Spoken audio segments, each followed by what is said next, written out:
여러분, 어떤 일을 몰입해서 한다는 것, 집중을 한다는 게 왜 중요한지 아실까요? 우리 손준 메가스터디 회장님께서 몰입의 즐거움에 대해서 이야기하신 것이 있는데요. 그 회장님은 어떤 걸로 만족을 느끼세요? 제가 이런 말을 하는데, 몰입의 평화와 성취감이 나를 존재하게 한다. 이런 말이 왜 나왔을까요? 오늘 행복한 몰입에 대해서, 그리고 몰입을 잘 할 수 있는 방법, 집중력을 높이는 방법에 대해서 제가 다 알려드리도록 하겠습니다. 저 시멜라는 홍대에서 한의원을 운영하는 마음치료 한의사입니다. 몰입을 뜻하는 영어 단어는 flow인데요. 흐름이라는 뜻을 가진 영어 단어입니다. 알아서 흘러간다, 이런 뜻을 담고 있어요. 실제로 몰입을 했을 때 시간이 이렇게 많이 흘러갔는지 몰랐어요. 내가 한 게 아니고 뭔가 저절로 된 것 같아요. 이런 말을 하게 되는 경우가 있습니다. 무아지경, 모라일체의 경지에 이른 것이죠. 몰입 상태의 뇌파를 보면 알파파, 감마파 이런 뇌파가 증가하는데요.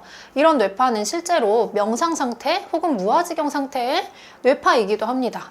또한 몰입을 할 때 뇌에서는 도파민, 엔돌핀, 아난다마이드와 같은 기분을 좋게 해주는 신경전달 물질이 분비돼서 만족감과 행복감을 느끼게 됩니다.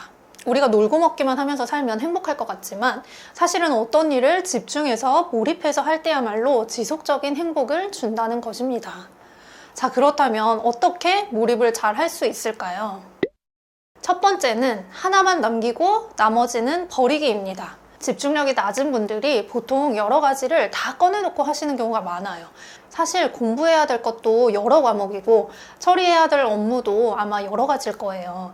그래서 마음이 급하니까, 불안하니까 이거 했다가 저거 했다가 하는 경우가 많은데요.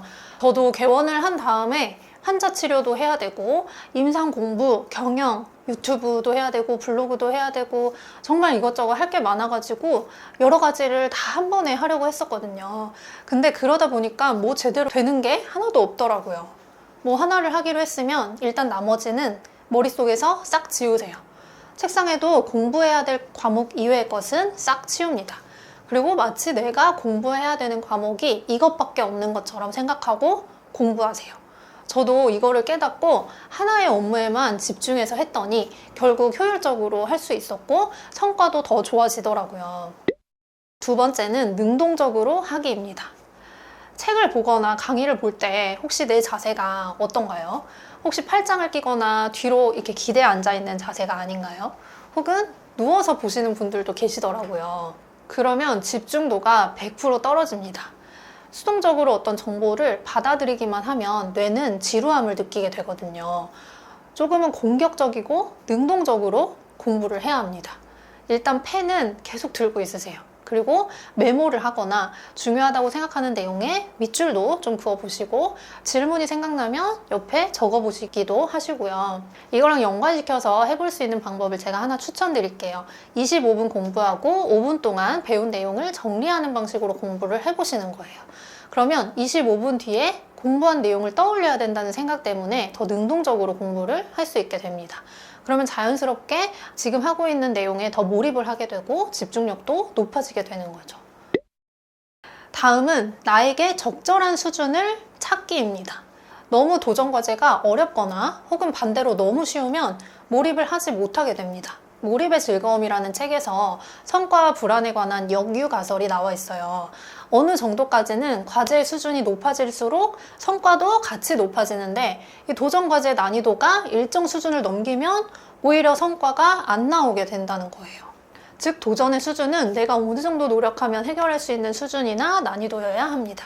그래야 성취감과 성공 경험을 하게 되고 그 과정에서 몰입의 즐거움도 느낄 수가 있게 되는 겁니다.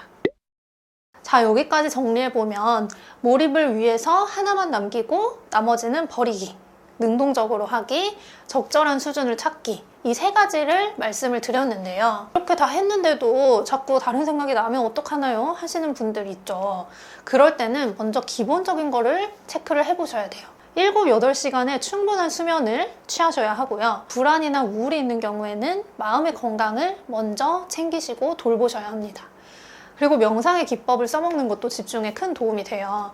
마음 챙김 명상으로 공부를 하시다가 다른 생각이 날 때는 그 생각을 알아차리고 다시 돌아오고, 다른 생각이 또 나면 그 생각 알아차리고 또 돌아오고, 마지막 몰입의 저자 짐킥도 학습할 내용 외에 다른 것은 잊어라 라고 하면서 다른 생각이 들면 그 생각을 일단 메모지에 적고 다시 공부하는 내용으로 돌아오라고 했습니다. 이 방법도 굉장히 좋은 것 같아요. 인간이 행복한 순간에는 여러 순간들이 있겠지만 우리가 가장 많이 보내는 시간들에서 행복하지 못하면 저는 결코 행복할 수 없다고 생각해요.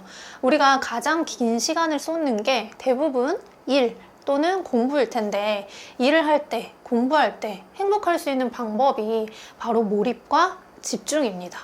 제가 지난 영상에서 결과에 점수를 매기지 말고 과정에 점수를 매겨라 라고 했는데요.